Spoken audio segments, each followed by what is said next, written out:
Hey everybody, today we're going to be touching on one of the greatest film directors of all time, Martin Scorcese, and why I personally feel as though a lot of people misunderstand his films. So, as I mentioned in one of my previous videos, last week I spent a couple of nights at a friend's house in New York, and I went to New York City. I had a blast, and we are all major big time movie buffs. So for the first night, we all rewatched The Wolf of Wall Street, and I mean I'm an American. I'm a male. It came out when I was 13, 14. Came out when I was 14. And obviously, when I first watched Wolf of Wall Street, I thought it was one of the greatest films of all time. Uh, and the fact that it was based on a true story, it really brought a lot of simcha to my heart. A lot of idiots. Again, being a 14-year-old stupid American kid, male, I was like, oh my god, this guy's amazing. He gets to have sex with a lot of women. He makes so much money, and he gets to act like a buffoon. This is amazing. And yeah, and I just really never rewatched it after like the 14-15 age gap. But within that 14-15 age gap, I watched it on a loop. As a matter of fact, one of my buddies managed to pull it up on one of the notebooks and class. I mean Chromebooks in class, and yeah. So rewatching it with my friends at the age of 22. I mean it was the same movie, but at the same time, I really, yeah, it was like watching American Psycho to me. As a matter of fact, I remember reading on Reddit that someone on Reddit was saying how they saw it in the movie theaters and how there were a bunch of stockbrokers in the theater and they were giving Jordan Belfort a round of applause. So and before I get to Goodfellas, I'm actually going to touch on another film that's sort of the opposite of the point I'm making, but the Last Temptation of Christ, which I personally have never seen yet, but it's about Willem Dafoe. And God damn it, it's sorry, it's 11:55 and I worked the closing shift, so bear with me. And it stars Willem Dafoe, and it's about the last temptation of Jesus Christ. And that film sparked massive controversy. Now, I'm not too familiar with Martin Scorsese, but I am pretty sure he is a religious Christian. Like, there's a lot of he touches on that in a lot of his films, including his first film, "Who's Knocking at My Door," and his most recent film, "Silence," and the Last Temptation of Christ, which again I haven't seen it, but from the synopsis, from what I have read about it, uh it's supposed to be about Christ who I think had sex with Mary Magdalene. But the fact is, it's taking the concept that Jesus Christ was a human being, which he was, and like any human being, he had temptations and mortal desires, sex, violence, you name it. And a lot of people saw that as Martin Scorsese being blasphemous and saying Jesus was a horny, violent James Dean, Jim Morrison type, but really, Martin Scorsese wasn't saying Jesus was good or bad. Again, he's talking about Martin Scorsese, who I can safely assume is a pretty devout Christian. He's just saying that Jesus was a human. I'm not saying he's bad. I'm just saying he's human. And then we get movies like Wolf of Wall Street, where again you have a lot of stupid 14 and 15-year-olds. As a matter of fact, one of the aspects I found most hilarious was my two friends that in my age group. We both come from the exact same financial backgrounds. Okay, me maybe a little bit lower, but pretty much the same financial backgrounds.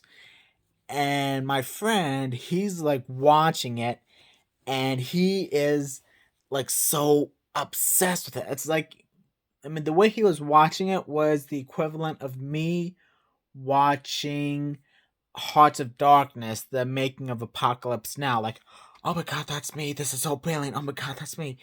So I spent half the time like staring at him and his reactions because we're all in the same age group. He's running a he's running a computer business out of the garage. He's not rich. He's not a stockbroker, but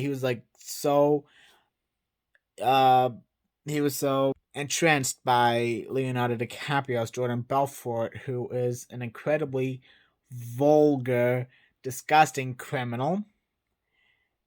And so yeah, and now I'd really like to touch on Goodfellas, which I had the blessing of seeing on West Houston Street at Film Forum. Now this video ain't sponsored. As a matter of fact, I don't think Film Forum has a penny for advertising, but I'm gonna do it. I love Film Forum, and if you're in New York, you should go check it out. And it was my last day. I had like a few hours to kill, so I decided, why the hell not? I'm gonna go see a 3 hour. I'm gonna risk losing my train back home and have to sleep on the streets, and I'm gonna go ahead and watch Goodfellas.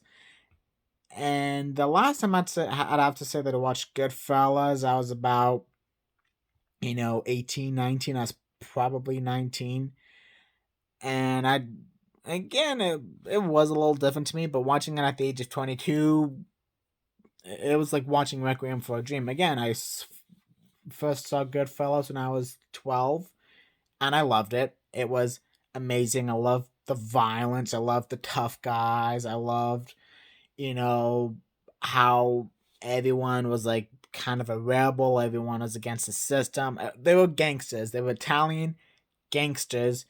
A lot of my friends were Italian. So I loved it. I absolutely loved it. I thought everyone was so cool, minus Ray Liotta. He was kind of a jagoff, but loved how everyone was so cool and tough and didn't take shit from nobody. Then I watched it at the age of 22, and I was like, holy shit! They must have put on the wrong film. This movie is depressing. And again, you see so many even adults are like, Goodfellas is such a cool movie. I love Goodfellas. It's so cool. And they'll quote it like it's I don't know, like it's Monty Python, but it's an absolutely devastating. Everyone's turning against each other. Everyone turns against each other. They ruin the lives of the people around them. And one of the scenes that really got to me was when one of the guys who everybody roots for, Joe Pesci, when he drunkenly shoots an innocent kid in the foot. Now that scene really got to me. And again, this is a film I watched on a loop. And just seeing this kid being shot in the foot, who was just there to earn an extra buck, was devastating. And I think it's a pretty brilliant scene because that kid, and at least the way I see it, mirrored Ray Liotta's character, whereas Ray Liotta really got up in the ranks by doing what that kid was doing, just doing some random shit under the table jobs for these gangsters, and he made it big and really got to become one of the guys, as opposed to this kid who was doing exactly what Ray Liotta did, ended up getting killed. And one last film I'm gonna throw in is The Irishman, which is okay. So Irishman is definitely his most recent. I just dawned on me. I love The Irishman, and I remember watching the ending and how upset I was with the ending. I mean, in a good way. In a good way. And if for any of you who have seen Goodfellas, movies like Goodfellas or The Sopranos, or especially the Godfather films, we learned that a lot of these gangsters, the biggest part of their lives are family, and family is just everything to them, and they can go out, do commit some heinous acts, they can beat people, they can torture people, murder people, uh just do whatever, have sex with 20 different women, but come home to the kids, the wives, the mothers, and have a nice, big, wholesome Italian family get together. Whereas The Irishman, it just takes a lot of us who grew up on movies like Casino and Goodfellas, and gives us a real swift kick in the ass. In which what those movies don't touch on, Martin Scorsese really shines a light on in The Irishman, where we see how Robert De Niro's daughters refuse to talk to him. He's living by himself. He even has to pick out his own coffin. And even though he really didn't do anything to his daughters, you know, directly, they they just completely cut ties with him and turn their backs on him. So yeah, those are my thoughts on the films of Martin Scorsese, and let me know what you think, and also comment down below what your personal favorite Martin Scorsese movie is. See you all next time.